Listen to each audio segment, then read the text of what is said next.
안녕하세요. 광교고입니다. 어제 그제 더파크 비스타대시양 1순위 해당 기타 청약이 있었습니다. 근데 일부 세대가 미달이 됐습니다. 그래서 오늘 11월 3일 2순위 청약이 있습니다. 보통 이제 1순위가 미달이 돼야지 이제 2순위 청약을 하는데요.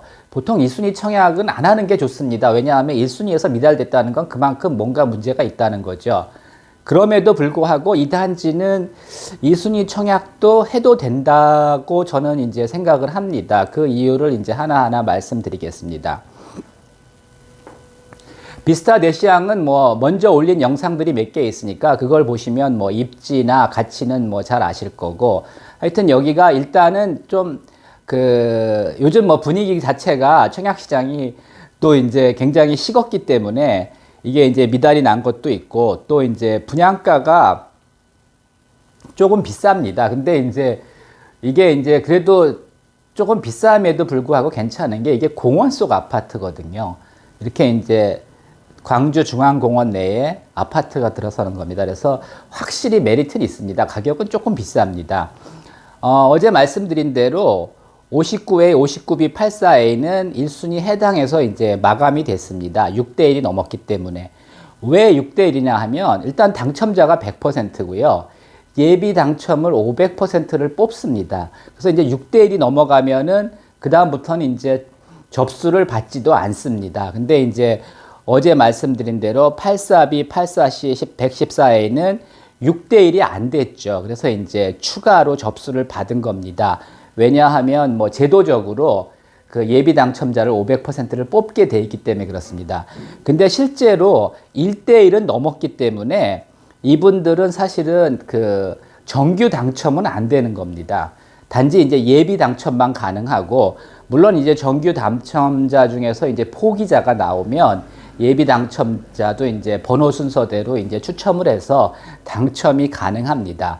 84B는 4.35대 1이었는데 986명이 청약을 해가지고 14.3대 1이 됐습니다. 근데 이제 이분들은 그 예비만 가능합니다. 84C도 3.59대 1이었는데 575명이 더 추가로 접수를 해가지고 이제 9.5대 1이 된 겁니다. 이분들도 정규 당첨은 안 되고 이제 예비 당첨만 가능합니다. 114A도 1.23대 1이었는데 어제 이제 134명이 1순위 기타가 더 청약을 해서 1.79대 1이 된 겁니다. 이분들도 예비 당첨만 가능합니다. 이미 1대 1이 넘었기 때문에 그 정규 당첨은 이제 1순위 당해에서 다 나오고 예비 당첨이 되는데, 여기는 이제 경쟁률이 낮다 보니까 그 예비 당첨자도 아마 포기자들이 꽤 나올 겁니다. 그래서 예비 당첨자도 사실은 이제 순번이 빠른 분들은 이제 가능하고요. 예비 당첨 순번도 이제 가점 순으로 일단은 결정을 합니다. 여기 1.79대 1이기 때문에 오늘 2순위 청약을 받습니다.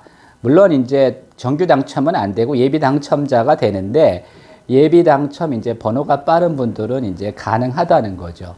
114B는 이제 1순위 당해에서 86세대가 미달이었죠. 근데 이제 어제 81세대가 추가로 이제 청약을 해서 5세대가 지금 미달입니다.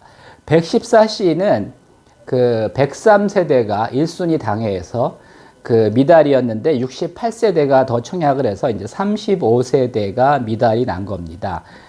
왜 114A는 다 청약이 이제 1대1이 넘었는데 여기는 미달이 됐을까? 뭐 구조가, 이거는 이제 판상형이고 이거는 타워형이거든요. 그래서 뭐 경쟁률이 세면은 이것도 당연히 이제 그 1대1 넘어가고, 뭐 이것도 뭐 10대1, 20대1 넘어갑니다. 근데 이제 경쟁률이 낮은 상황에서 대부분 이걸 선호하죠. 이제 그러다 보니까 이제 이게 이제 미달이 된 건데, 그 사는 데는 별로 지장 없습니다. 실제로 제가 사는 아파트가 이 114B랑 거의 똑같습니다. 근데 뭐 사는데 이렇게 크게 지장은 없는데, 뭐 어차피 경쟁률이 세지 않다 보니까 일로 몰리는 거고, 여기도 뭐 낮죠. 그리고 이제 여기는 좀 분양가가 이제 8억대 초반이다 보니까 그렇게 만만하지는 않죠. 이제 그래서 이제 미달이 나는 겁니다. 뭐 누구나 다 이거 무조건 좋으니까 청약해라 이런 뜻은 아니고요. 그런 분들이 있습니다. 사실은 수도권에 아파트를 하나 청약하고 싶은데 이게 자격이 안 되는 겁니다. 여러 가지 이유로. 뭐 외국서 사시다 오신 분도 있고 또 세대주가 아닌 분도 있고 뭐 하여튼 그 다주택자인데 뭐 빌라 이런 게 이제 2개 정도 있으면 1순위 청약을 못 합니다. 조정 대상 지역에서는. 그렇기 때문에 그걸 처분해야 되는데 처분이 안 돼서 이제 청약 못 하는 이런 분들이 있습니다. 근데 이제 2순위는 굉장히 이제 청약 조건이 널널합니다. 일단은 수도권 거주자만 가능합니다. 주민등록상.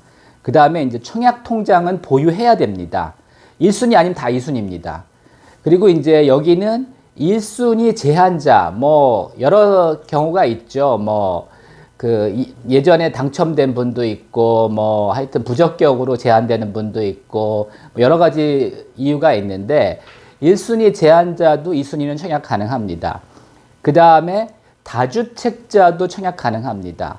세대원도 가능하고요. 외국에서 사셨다 오신 분도 뭐 거주기간이 안 되고 뭐 여러 가지 제한이 있어도 청약 통장만 있고 주소지만 뭐 수도권에 돼 있다면 청약 가능합니다. 물론 뭐 강원도, 충청도, 전라도, 경상도, 제주도 이런 데 거주자분은 안 됩니다. 그래서 그리고 혹시 여기서도 이제 미달이 되면 무순위가 나옵니다. 근데 무순위는 그 2순위보다 더 조건이 까다롭습니다. 무순위 청약은 광주시 거주 무주택자만 가능합니다. 그러니까 이제 모집 공고일 기준으로 이때 모집 공고일은 이제 무순위 청약 모집 공고가 다시 나오죠. 하여튼 광주시에 거주해야 되고 무주택자만 가능합니다. 근데 2순위는 훨씬 더 널널합니다.